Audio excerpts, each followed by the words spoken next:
Continuamos acompañándote en esta tarde. Ya le damos la bienvenida al doctor Pablo Silvester porque se está presentando un libro que se llama Derecho de Internet. Queremos conocer todo acerca de esto, conocer además el horario de la presentación, saber si es abierto a la comunidad en general o dirigido especialmente a los abogados, y también un poco ese mundo nuevo, ¿no?, sobre el cual me imagino que todavía existen muchos vacíos legales para poder saber qué nos resguarda en ese espectro amplio en el que por ahí nos movemos, en las redes sociales, qué pasa con la información, qué pasa con el derecho al olvido, ¿no? Todo esto que en muchas oportunidades hemos sentido nombrar, pero quizás no conocemos adecuadamente. ¿Cómo está, doctor? ¿Qué tal? Bienvenido. ¿Qué tal? Buenas tardes, muchas gracias. Bueno, ¿cómo surge este libro? Y fundamentalmente me imagino que también viene a cubrir por ahí todo ese desconocimiento, ¿no?, de este espacio nuevo en el que nos movemos desde hace varios años, pero que bueno, que es bastante reciente igual en el tiempo. Así es, así es. Bueno, el libro básicamente trata sobre, como el título lo indica, Internet y las tecnologías, y cómo el derecho de alguna forma trata de dar una respuesta. Es una respuesta imperfecta, bastante imperfecta. Y en el libro, si bien los destinatarios principales del libro son abogados, profesionales, estudiantes de derecho, gente que esté en el derecho, yo creo que también puede tener interés para gente que no esté en ese rubro, porque sobre todo trata un poco que lo que ha dicho Internet no tiene casi normativa, no hay casi leyes y es muy difícil legislar con respecto a la tecnología, porque la tecnología se mueve, Sí. con lo cual es muy difícil. Va evolucionando Más rápido de lo que Ujú. puede salir una ley en el Congreso, digamos, ¿no? Entonces, la primera línea de respuesta son los jueces. Y los jueces han ido construyendo, no solo acá, sino también en otros países. Nosotros, en muchos casos, recibimos, digamos, las soluciones que ya se han dado en otros lugares, porque otros lugares son de alguna forma los que lideran todo este cambio tecnológico. Y bueno, el libro trata sobre eso, ¿no? Sobre cuáles son las respuestas legales que hasta ahora existen frente al fenómeno de la tecnología, ¿no? Ujú. Y hasta ahora, ¿qué respuestas se dieron? ¿Existen más en jurisprudencia que en leyes plasmadas, digamos, dentro de lo que es el corpus normativo argentino? En Argentina, desde luego, sí. Lo que más existe es jurisprudencia. Las leyes que hay son muy dispersas, hay algunas cosas en el Código Civil nuevo, pero como decía antes, es muy difícil legislar sobre esto porque es una materia en movimiento, ¿no? Entonces, lo único que hay de alguna forma pendiente es una ley sobre lo que se llama la protección de los datos personales. En Argentina tenemos una ley que es del año 2001, que por la inercia misma de las cosas ha quedado bastante obsoleta, y hay un proyecto de ley que está presentado del año pasado en el Congreso, que lo hizo la Agencia de Acceso a la Información Pública, que es el organismo del Estado que de una forma nuclea esto, que es un proyecto que copia bastante del Reglamento Europeo de Protección de Datos, que es lo más evolucionado en la materia. Y bueno, está ahí esperando que el Congreso se ponga un poco en movimiento, termine un poco las cuestiones políticas en las que estamos actualmente, para que a ver si sale, porque eso sí que es algo legislativamente muy importante. Fuera de eso, es todo en gran medida respuesta de la jurisprudencia, ¿no?, de los jueces, básicamente. ¿Qué pasa con la protección de nuestros datos? Porque muchas veces, incluso hay muchas modalidades de delito que se dan a través del uso de Internet, ¿no? Casi todo hoy en día se puede manejar, uno puede hacer una compra, puede decidir prácticamente muchísimas cosas de su vida cotidiana, puede pagar servicios, y hay muchos datos que no sabemos qué tan cuidados, tan custodiados están dentro de ese ciberespacio, ¿no? Bueno, así es. En Argentina están muy poco custodiados por lo que mencionaba recién. Tenemos una legislación que ya no ofrece protección suficiente. La nueva está en camino, pero no termina de llegar. Y un poco en esa situación estábamos. Después hay, en relación un poco a la pregunta, hay una cosa que son los delitos, ¿no? Que eso creo que es un aspecto que cada vez está mejor controlado, incluso en Salta. En Salta hace poco se sancionó el nuevo Código Procesal Penal, con toda una serie de herramientas para perseguir lo que se llaman los ciberdelitos o el cibercrimen, ¿no? Desde el punto de vista privado, de los daños que uno puede sufrir, que no son daños desde el punto de vista criminal, sino perjuicios económicos, básicamente, ahí la explotación es mayor. Lo que tenemos, que nos sirve bastante, es todas las normativas y leyes de defensa del consumidor. Eso protegen hasta cierto punto y además le dan a los jueces, digamos, la facultad de apoyarse en eso para crear un poco soluciones. Por ejemplo, el famoso phishing, que es cuando te chupan los datos bancarios. Sí.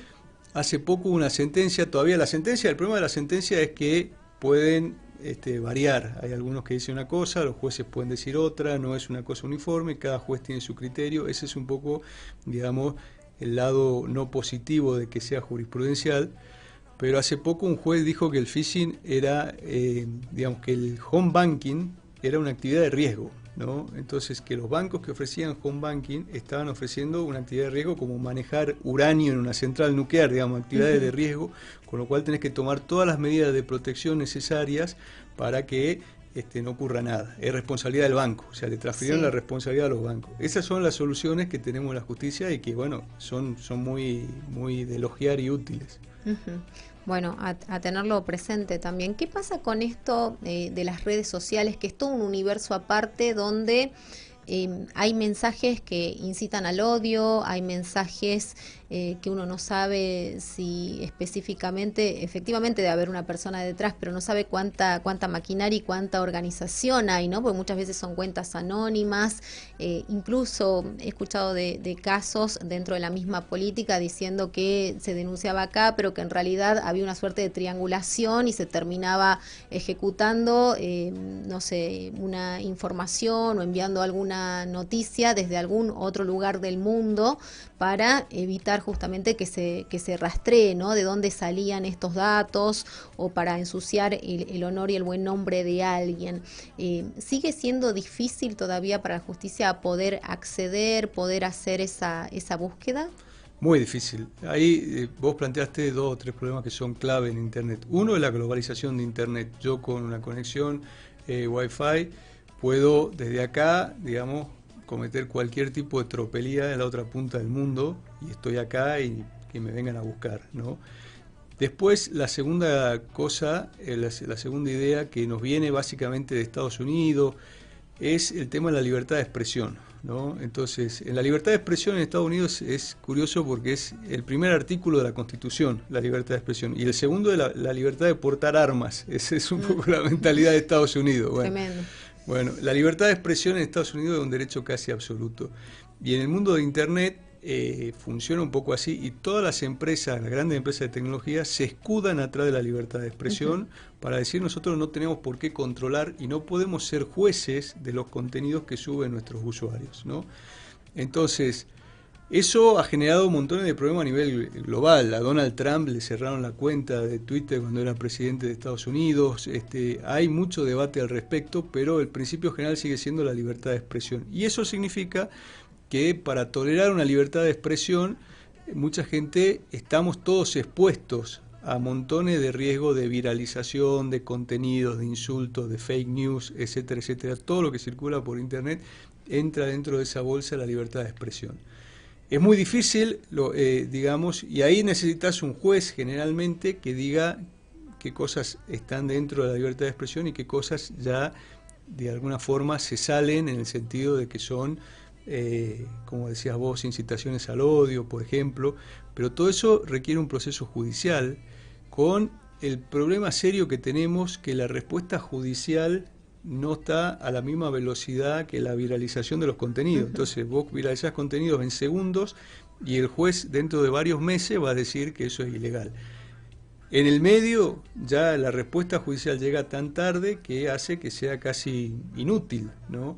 Y ese es un problema serio de Internet que habrá que ir viendo cómo se soluciona. Yo creo que en algún momento se va a tener, así como hay el fuero de familia, en la justicia hay un fuero para determinado tipo de actividad, el fuero comercial, civil. En algún momento va a tener que haber un fuero de Internet que se ocupe solamente de causa de Internet y de que un juez en cuestión de horas pueda sacar una sentencia diciendo bajen ese contenido porque es ilegal, ¿no?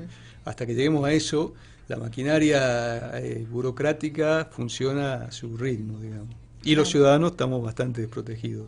Claro, sí, totalmente, ¿no? Sobre todo porque muchas veces se actúa desde el anonimato, de perfiles falsos, y la persona que tiene un perfil verdadero, creado, tiene que soportar y sostener, digamos, una serie de agravios o de situaciones que son muy difíciles de sobrellevar, ¿no? Las personas públicas especialmente. Así es.